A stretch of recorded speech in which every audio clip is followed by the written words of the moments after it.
I like this thing. Good afternoon, good evening. How's the camera working? Okay? All right, very good. I'm going to read the speech because I don't ad-lib well. I'd like to thank and for facilitating my talk, for inviting me to speak to you today. And welcome to all of you. Thank you for coming.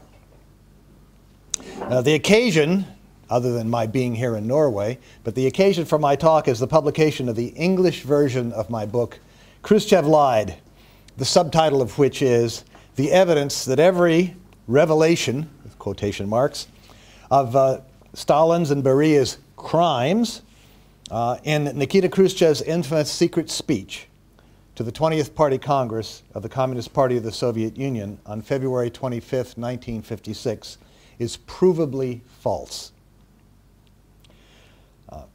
This book is a revised and updated version of the Russian edition of the book, which was published in December 2007 by Algorithm Publishers in Moscow, under the title Anti-Stalinskaya Podlost, which roughly translated means anti-Stalinist villainy. I didn't pick the title. And it was republished in October of last year, 2010, under the title Tayny 20-го съезда, or Secrets of the 20th Congress. It's a much better title. There are 16,500 copies of this book in Russian in print now, and most of them have been sold.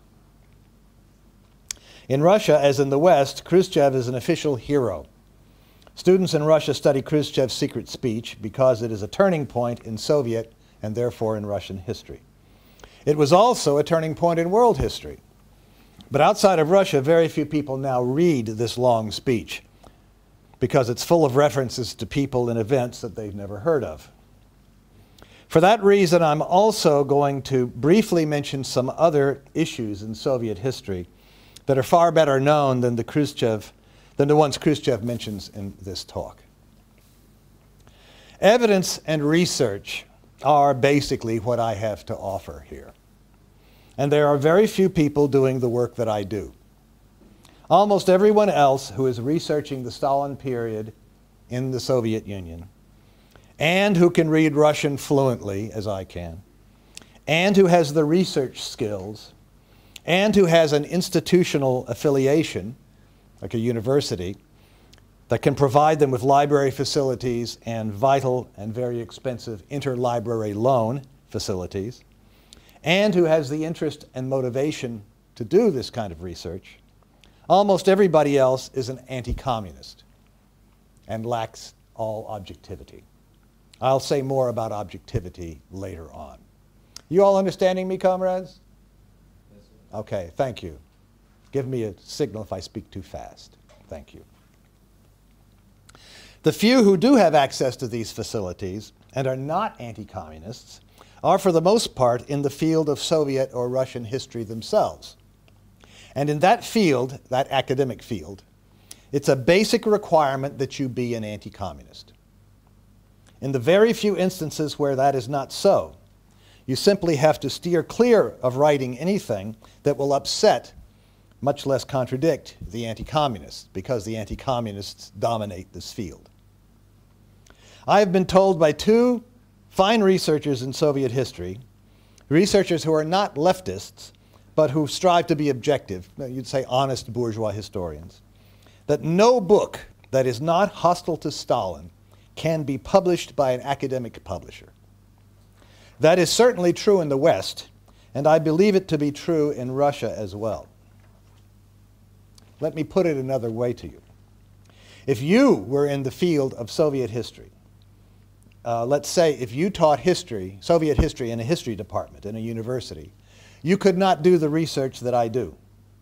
If you did, you could not be published in the standard journals or by mainstream academic publishers. And you would soon not be in the field of Soviet history anymore, because you must publish in these journals in order to keep your job, so therefore you would not be able to keep your job. That's why my position is unusual. I teach in an English department. My academic livelihood does not depend in any way on my research into Soviet history. I have recently been informed by the provost of my university that I will never be promoted, but at least they're not threatening my job, okay? I'm not doing this for promotion anyway. So it's this that I have to offer you. And a lot of people around the world think this research is important. Not just people on the left, such as we are. The anti-communists also think it's important, and they don't like it. This research is the reason I was attacked by David Horowitz in 2005 and 2006.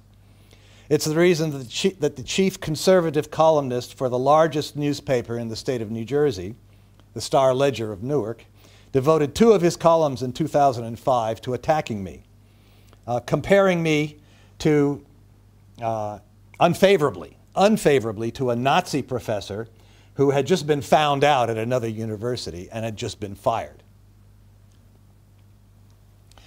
A lot of people on the right do not wish the truth about the history of the communist movement in the Soviet Union during the Stalin years to come to light. They want to continue to demonize it, to compare it to Hitler and fascism, and to lie about it.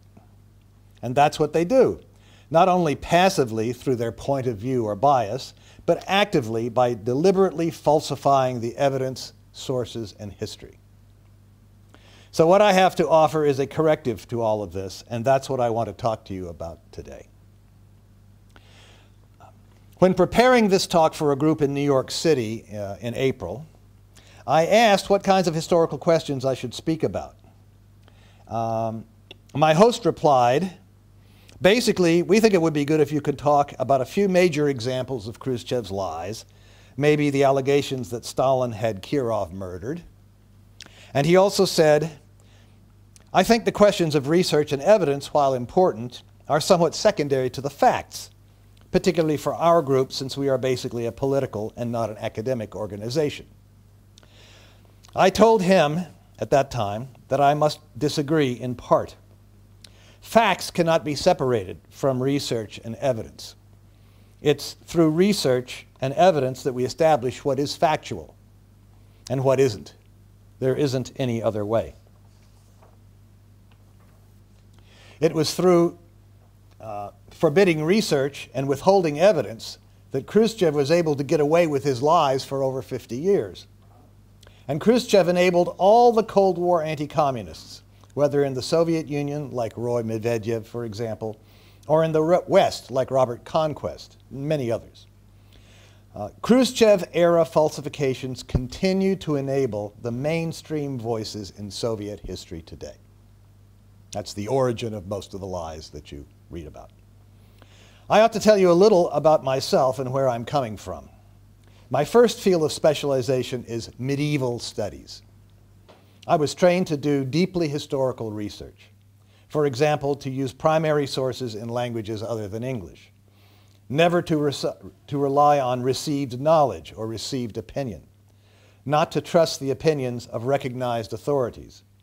To check every reference, every footnote for myself. Let me say a word about objectivity.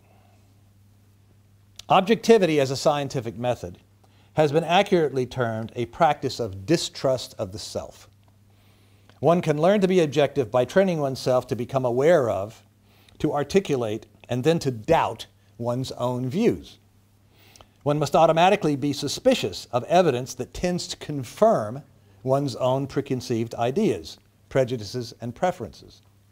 One must learn to give an especially generous reading, to search especially hard for, to lean over backwards to consider, evidence and arguments that contradict one's own biases. Excuse me. This is all elementary stuff. Everybody knows it. Objectivity is a practice, like learning a foreign language. You can become good at it through practice by deliberate effort. Moreover, you must do this if you want to learn the truth.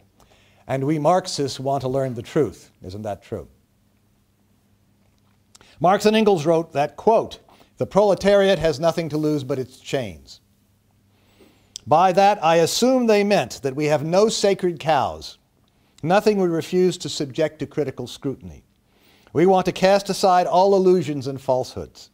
Only the truth shall make us free, if we are against all exploitation of man by man. if we are the international working class. Marx's favorite slogan was de omnibus dubitandum, question everything. And that means to question your own preconceived ideas and biases above all others.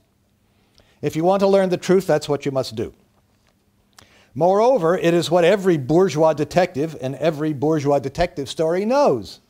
As Sherlock Holmes used to say, keep your mind free of precipitate conclusions. That means hasty conclusions, right?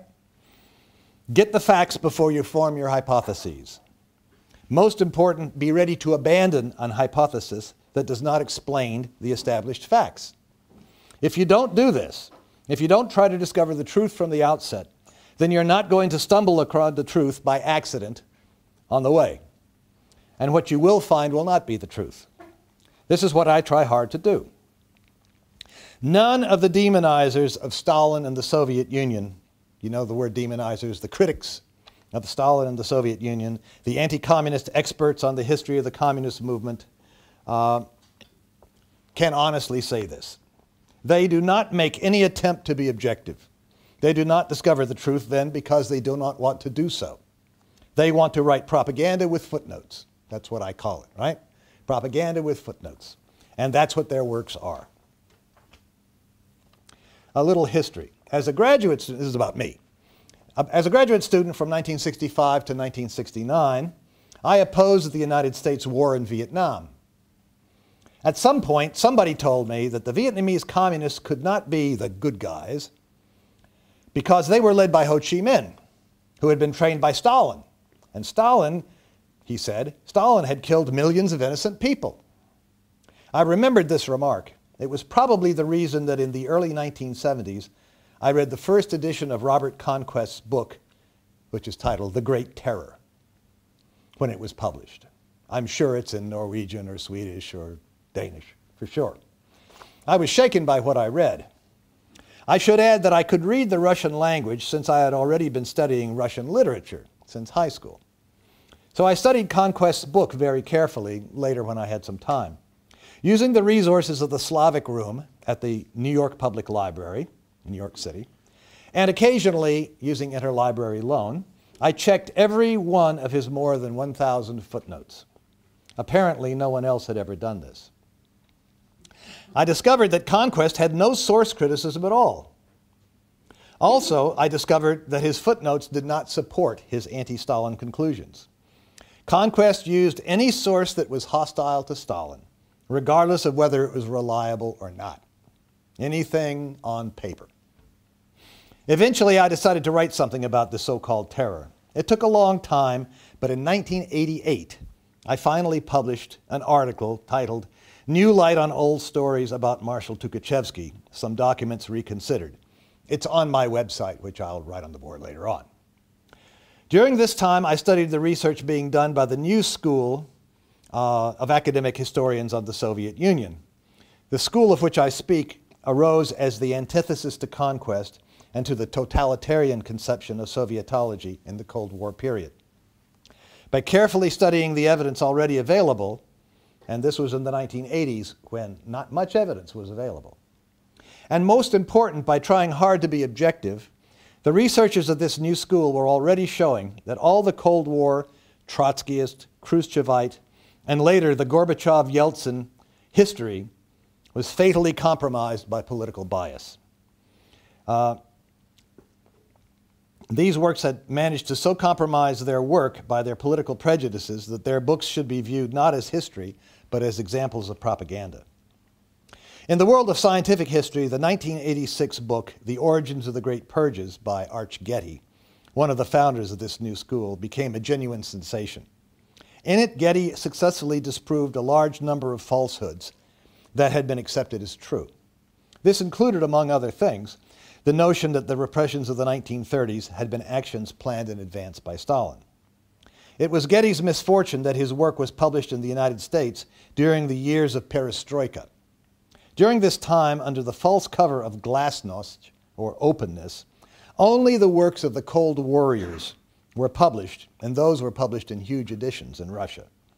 How could Russian readers find out about the pioneering works of Getty or Robert Thurston if none of their books on Russian history has ever been published in Russia itself? The same situation holds in the case of most of the historians whose names I referred to above. But fortunately, there are also more encouraging examples. 2 years ago, a Ukrainian internet magazine published one of the excellent works by Professor Mark Tauger of the University of West Virginia. Tauger's work utterly disproves the Nazi-inspired myth that the famine of 1932-33 was a holodomor, or man-made famine carried out by Soviet leaders. Anyway, back to Khrushchev's speech.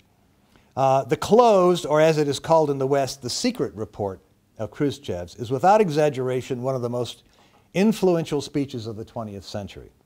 It fundamentally changed the path of Soviet, and in fact of world history.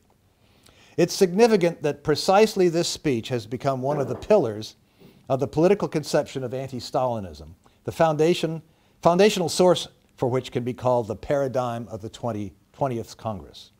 In short, no one interested in the history of the Soviet Union can ignore a document of such importance.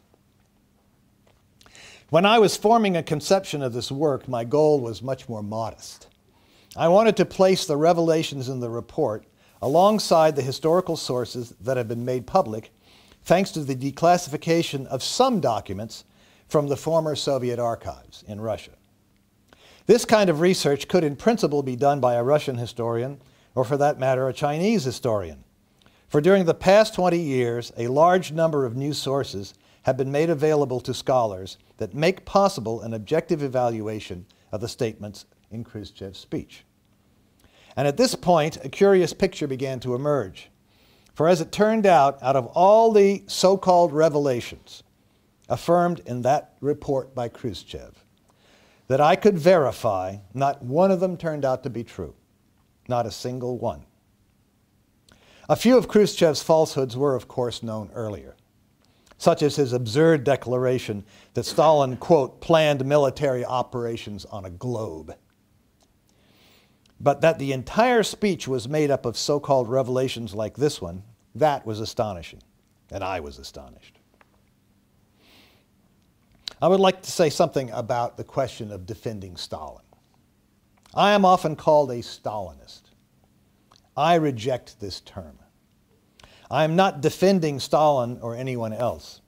As a researcher and a scholar, I deal with facts and evidence. I agree with Russian researcher Yuri Zhukov when he wrote, this is a quote, "I can honestly tell you that I oppose the rehabilitation of Stalin because I oppose rehabilitations in general. Nothing and no one in history should be rehabilitated. But we must uncover the truth and speak the truth. Nor do I wish to suggest that, if only Stalin had had his way, the manifold problems of building socialism and communism in the Soviet Union would have thereby been solved." So I chose to research the report that supposedly uncovered the crimes of Stalin and Beria. I isolated 61 so-called revelations, or accusatory assertions. I researched each one of them in the light of the historical sources now available from the former Soviet archives. The end result was that in Khrushchev's secret speech, not a single one of such so-called revelations turned out to be true. There is no question here of defending Stalin. Not one of the revelatory assertions of the secret speech can withstand a confrontation with the evidence. Like it or not, in view of the historical evidence presented in my book, Khrushchev Lied, it is impossible to view the history of the Soviet Union in the distorted mirror of the secret speech anymore. A few words about the implications. Yuri Zhukov described the archival situation this way. This is the adventure of the archives, the Soviet archives in Russia, after the fall of the Soviet Union. Quote, "With the beginning of perestroika, one of the slogans of which was glasnost, or openness, the Kremlin archive, formerly closed to researchers, was liquidated. Its holdings began to be relocated in various public archives. This process began but was not completed. Without any publicity or explanation of any kind, in 1996, the most important, pivotal materials were again reclassified. This is in Russia now. Hidden away in the archive of the President of the Russian Federation. Soon the reasons for this secretive operation became very clear. It permitted the resurrection of one of the two old and very shabby myths.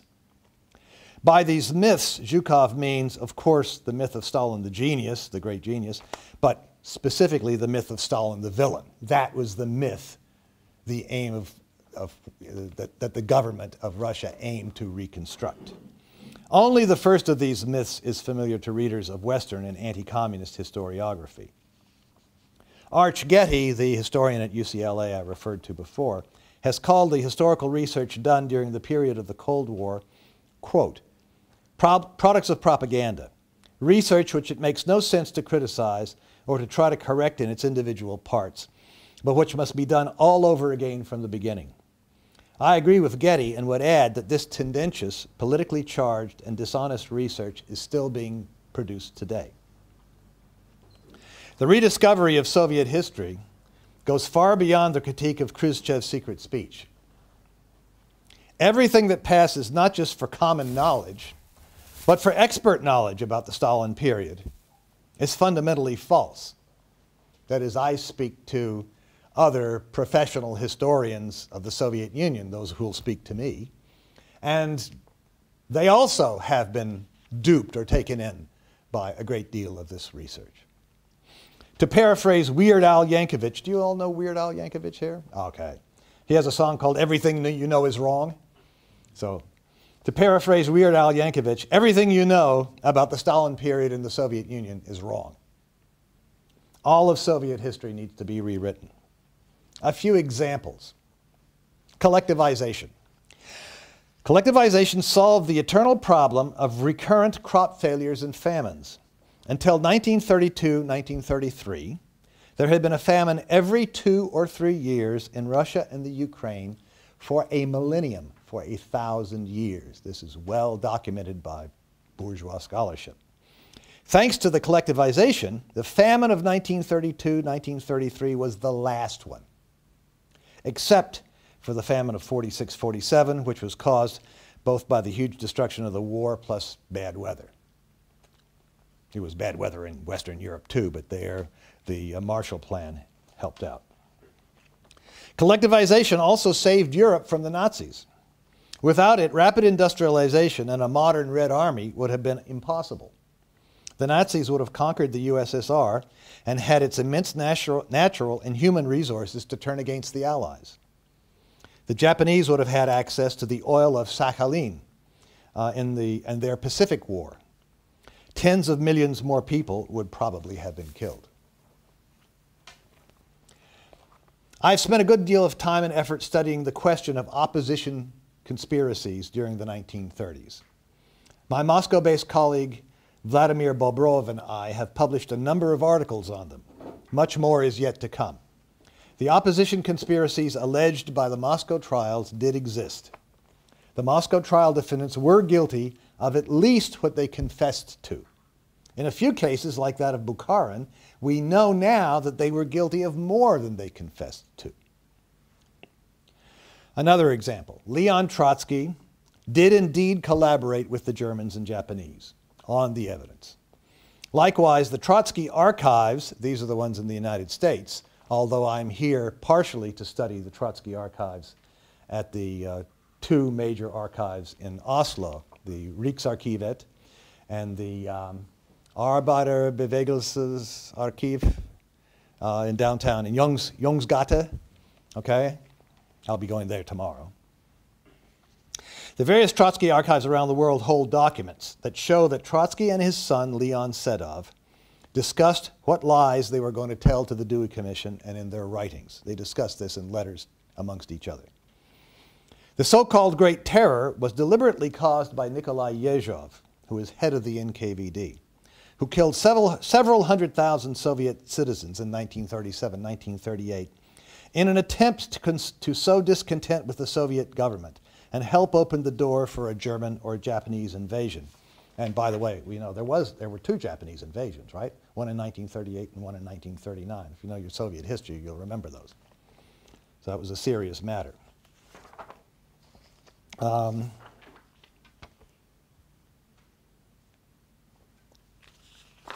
see where I am here.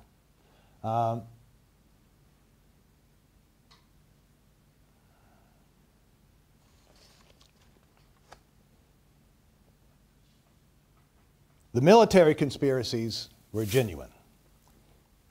More about that in a minute. The Soviet Union did not invade Poland in 1939. The Molotov-Ribbentrop Pact did not divide up Poland, much less Europe.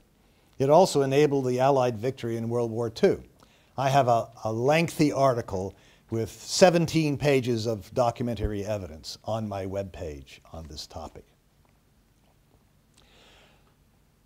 The Nazi propaganda version that the Soviets shot 14,000 or 22,000 or however many Polish prisoners of war at Katyn in 1940 has been seriously challenged. There is good evidence that the so-called smoking gun documents, the ones presented by Yeltsin to the Polish Prime Minister in 1991 and then since then published all over the world, there's good evidence that they are forgeries. The only source in English for information about this fascinating Katyn massacre historical question, one in which the evidence is still being uncovered, is my webpage on the subject. On my home page, whose URL I'll give you later on, or if I forget, somebody will give it to you. I have a link there to my webpage on the Katyn massacre mystery. I also have articles, some shorter, others longer, and with fuller documentation about all the issues that I have just mentioned above. Since the host of my recent talk in New York City explicitly mentioned the allegation that Khrushchev had Sergei Kirov murdered on December 1st, 1934, let me say a few words about this question. This is the Kirov murder. Again, those who are somewhat familiar with Soviet history will know at least what I'm talking about. It sort of kicked off the Moscow trials. Khrushchev wished to prove that Stalin had had Kirov killed. This was part of his plan to declare all the defendants at the Moscow trials innocent. He only just begins to do this in the secret speech in 1956, but continued and did much more later on. Eventually, Khrushchev's top-level commission found, to their disappointment, that Stalin did not kill Kirov. There was just no evidence for it. But they could not or did not want to contradict Khrushchev's basic historical paradigm, so they concluded that Leonid Nikolaev, who was the person who did shoot Kirov and was caught on the spot, was a, quote, lone gunman. Stalin, therefore, must have had everybody else framed. They then went on to declare all the Moscow trials to be frame-ups and all the defendants to be innocent. This became the basic story for the Western anti-communists, as well as for Roy Medvedev and the Soviet Khrushchevite anti-communists. Then Robert Conquest picked it up back in the 1970s. Conquest and others eventually returned to the story that Stalin must have killed Kirov. Conquest and Amy Knight, another Western anti-communist researcher, wrote books to so-called prove this. Interesting to read because there's no evidence of it at all. Gorbachev's men wanted to prove it too. Alexander Yakovlev, Gorbachev's right-hand man in the Politburo, tried hard to encourage Gorbachev's rehabilitation commissions and Politburo researchers to prove it. We have the documents there published. But they were unable to do so. Eventually, they too fell back on the Khrushchev-era conclusion that Nikolaev was a so-called lone gunman, and Stalin had framed everybody, like the evil guy they wanted him to be. This is the position assumed, not proven, not even argued, but assumed by Alla Kirillina, the main Russian authority on Kirov and the Kirov assassination. She was the curator of the Kirov Museum in Leningrad, now St. Petersburg, for many years, and she published her book in the 1990s and again in 2001. This past September 2010, Matthew Leno, a professor of Russian history at the University of Rochester, published an 800-page book in the Yale University Press series, Annals of Communism. The book is titled The Kirov Murder and Soviet History. Lino has spent the last decade writing this book. He had very broad, though not total, access to Soviet archives, stuff that nobody else has seen. Certainly no one else has published. It is meant to be the last word on the subject. In it, Lino claims that he has proven the Khrushchev-Gorbachev-Kirillina hypothesis that Nikolaev was a lone gunman and that Stalin framed everybody. I'm in the final stage right now, back home, of a book-length project that begins with a detailed dissection of Lino's book and goes on to consider all the evidence that Lino never considers, either dismisses or ignores entirely without even telling his readers that it exists, because he does that, right? He just leaves out the evidence that's inconvenient, and unless you're very knowledgeable about this field, you don't know what's left out, right? Bias by omission is a very powerful means of biasing any argument. Well, I can tell you there is no doubt that Lino is completely wrong. We have a huge amount of evidence now that proves that the men convicted and executed along with Nikolaev in December 1934 were in fact guilty of conspiring to assassinate Kirov. More than that, we have a huge amount of evidence that the accused in the Moscow trials, right, the three big Moscow trials of August 1936, January 1937, and March 1938, all three of them, the defendants were also guilty. Guilty not just of what they confessed to, but also of crimes to which they did not confess, but which have come to light later on, thanks to these partial revelations from the Soviet archives. The same is true of the military men convicted in the so-called Tukhachevsky affair, 1937. We now possess a large amount of evidence of their guilt as well. Their innocence is asserted by every authority in the field of Soviet history. Russian, American, European, all of them. But the evidence tells the story. My colleague Vladimir and I have done much research on this as well. It's harder to get that kind of stuff published because these are the ancestors of the military leaders of Russia, and the Russian government doesn't really want to mess with that very much. But back to the Kirov assassination. Matthew Lino, the gentleman I told you who, the professor at Rochester who just wrote this 800-page book, does not even mention much of this evidence, undoubtedly because it contradicts his own preconceived idea that Nikolaev was a lone gunman. My point is this: that has to be Lino's conclusion, because it is the only conclusion acceptable to mainstream anti-communist historiography. Just like the conclusion that the Soviets shot all the Polish prisoners of war in cold blood is the only version of the Katyn massacre acceptable to mainstream anti-communist historiography. Do I have time to tell a 1-minute story here? Okay, well, last October 2010, right? A Russian politician published on the internet a number of documents which seem to be rough drafts used by the forgers who forged the documents, the smoking gun documents, proving, that the Katyn massacre was committed by the Soviets. He published the rough drafts. He said that one of the forgers had kept this material, come forward to him, on a sort of nationalist basis, ashamed of himself now, and he published them on the internet. So there is an academic mailing list for specialists in Soviet history. It's run by the University of Michigan. It's called H-Russia, H-Russia. They have a lot of academic mailing lists. And this is used by historians of the Soviet Union worldwide, okay? So I put together a little post citing this material, all right?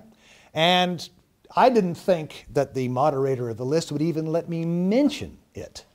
But for some reason or other, she mentioned it. She posted my post. The outrage among the anti-communists was so ferocious that she resigned from being the moderator of of the list. They still haven't appointed another one yet. And the whole list was sort of like turned upside down, right? Because you can't say in polite company that the Russians, the Soviets, didn't kill the Polish prisoners at Katyn. That's fundamental to modern post-1989 anti-communist Polish nationalism, right? That's one of the bedrock foundations of Polish nationalism. It's not illegal to say it in Poland, as it, until recently, was illegal to say in Ukraine that the famine of 1932-1933 was not a holodomor, not a deliberate attempt to starve the Ukrainian people. Up until the election of the new Ukrainian prime minister about a year ago, it was illegal. You could be prosecuted in Ukraine for denying that, right? Then the new prime minister came in. He was a little bit more pro-Russian, still not a good guy, but he's pro-Russian, and he said, well, we can't do that, all right? But it's completely unacceptable in Poland today, and among anti-communists generally, to say that, hey, you know, maybe the Soviets didn't kill the Poles at Katyn. We have all this evidence now. Well, as I said, it caused such a hubbub that they had to shut the list down for a while, and the moderator resigned. That's the kind of attempt at policing or censorship of the truth that goes on in the professional field of Soviet studies, okay? It's a good example. Lino and Kirillina hide the truth from their readers about the Kirov assassination. They hide the evidence that contradicts their conclusions. You can only learn about this evidence if you spend a lot of time, effort, and money identifying, locating, obtaining, and studying it. That's what I'm doing. I cite these examples to illustrate how completely fraudulent the canonical or mainstream history of the Soviet Union has been and remains today. And this history is canonical and mainstream not just for pro-capitalist anti-communists, but for almost all of the left as well. If you take a course on Soviet history, I don't know anything about Norway, right? But if you take a course on Soviet history in Norway, you're going to get the anti-communist mainstream version of Soviet history. I can guarantee it, all right? Because that's the only one that they teach. Maybe there's one or two professors someplace else, you know, but basically that's what you're going to get. And it's false. The political forces that promoted first a greater role for the market in Soviet society, and then the wholesale return to super-exploitative capitalism in the Soviet Union, are the same ones who demonized Stalin in the Stalin years. They also sponsor the research or propaganda that spreads this version of history, which is the mainstream version in Russia as it is elsewhere. I want to take 60 seconds to mention a fine Russian researcher, a young man, well, he's relatively young, he was born in 1967. Does that make him young? To me, that's young, okay? I know to some of you that's your great-grandfather, but to me, that's still young.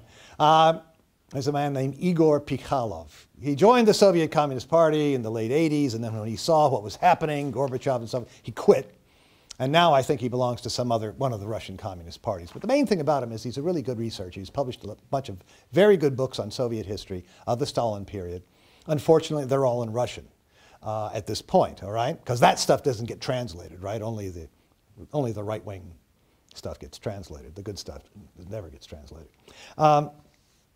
I want to mention him because of this. I identify with him to the degree that I'm familiar with him because he's always called a Stalinist because, you know, he also writes these books disproving lies about the Stalin period and Stalin, all right? Books and articles. Back in 2004, and he says, I'm not a Stalinist, although I think he's kind of given up because it's become hopeless. But he isn't. And here's how you know. Back in 2004, he wrote an article on the Kirov assassination. This was after Alla Kirillina's book came out.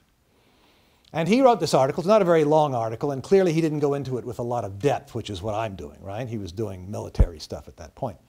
But he comes to the conclusion at the end. He says, well, it does look like Stalin framed these people. Now, he likes Stalin, okay? He's a Stalin guy.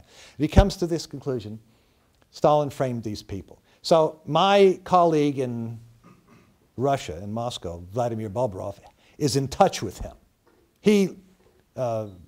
Pikhalov lives in St. Petersburg. Bobrov, my colleague, lives in Moscow, but they're in touch, All right? So I emailed him. I said, you know, first thing I want you to know is, because I'm doing this research, is that Pikala was wrong. Okay? This was not a frame-up. All of these people were guilty. There's lots of evidence. The second thing is, I want you to praise him. All right?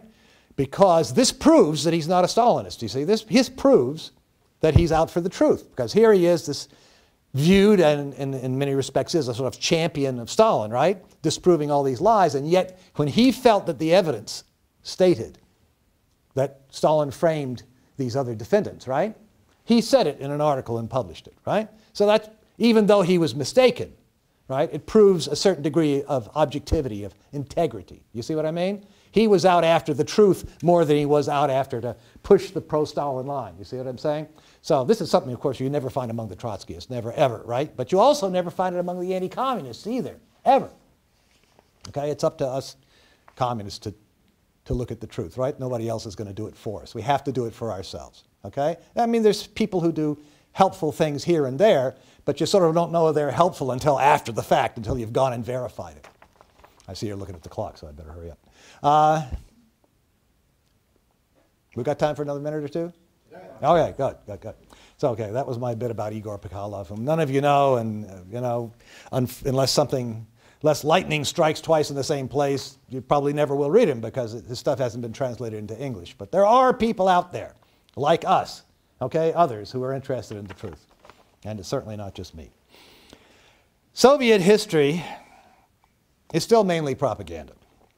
The historiography of the Soviet Union has been dominated by propaganda from the beginning, right, from the day after the revolution. But the propaganda came to predominate during the post-World War II Cold War period.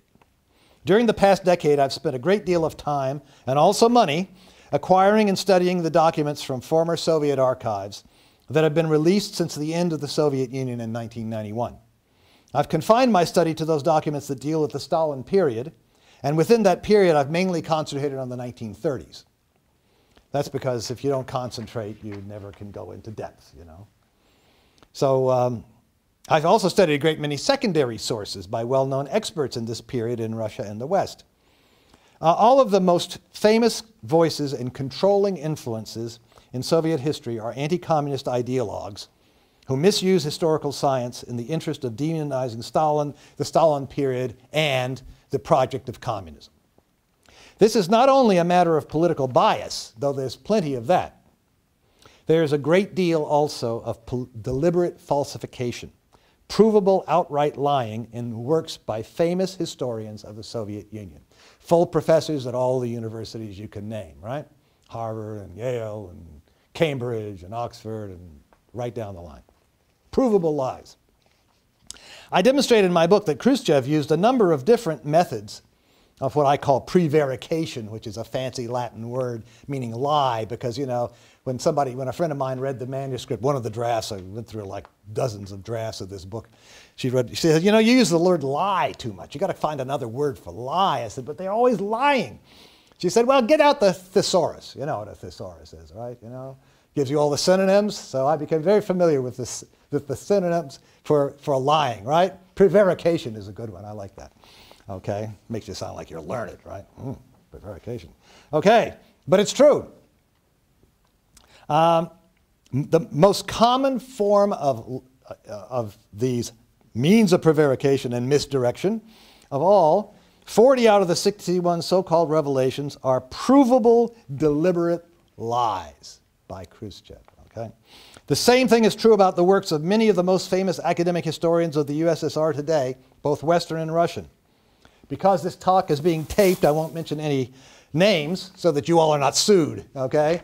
I want to get you into trouble, more trouble than you're going to be in anyway for being revolutionary communists. So you should be in trouble for that. That's good to be in trouble for that, but not for other nonsense. Evidence.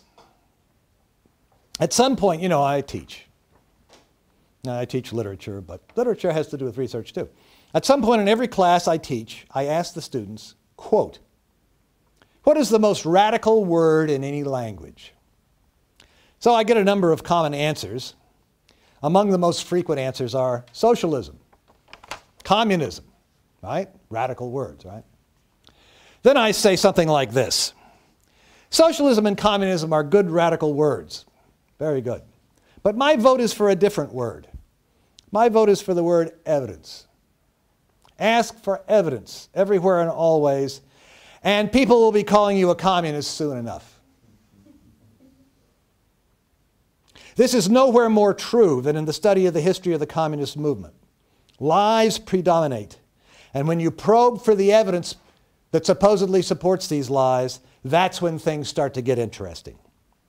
Karl Marx discovered the evidence. Remember Marx? Yeah. He discovered the evidence that capitalism is based on exploitation and that its overthrow is inevitable.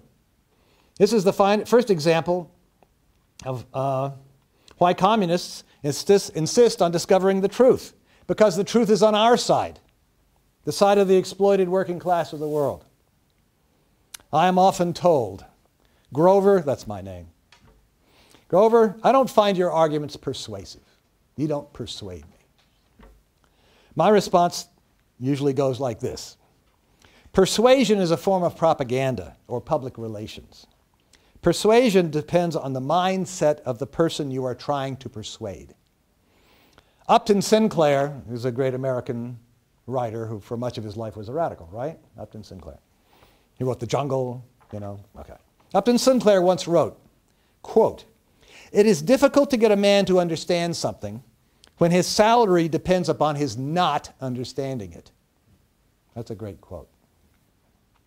A person with very fixed preconceived ideas cannot be, quote, persuaded by any evidence, no matter how good it is. Likewise, it is difficult, if not impossible, to get a person to look at the evidence in an objective manner, when doing so will force him to confront the possibility that his most cherished prejudices and preconceived ideas are wrong.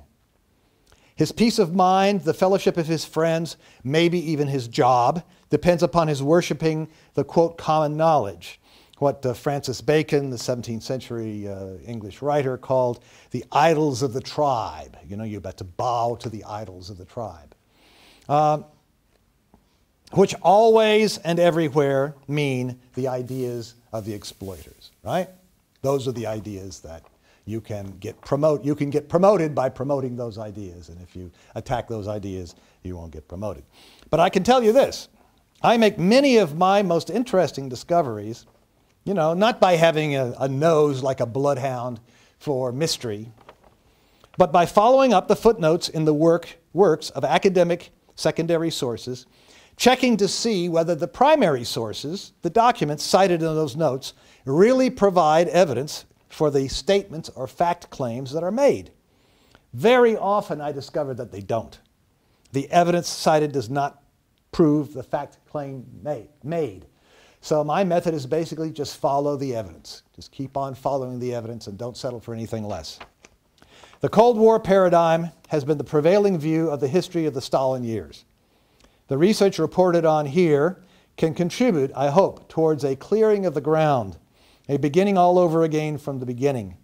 The truth that finally emerges will also have great meaning for the great Marxist project, our project, of understanding the world in order to change it, of building a classless society of social and economic justice. Thank you.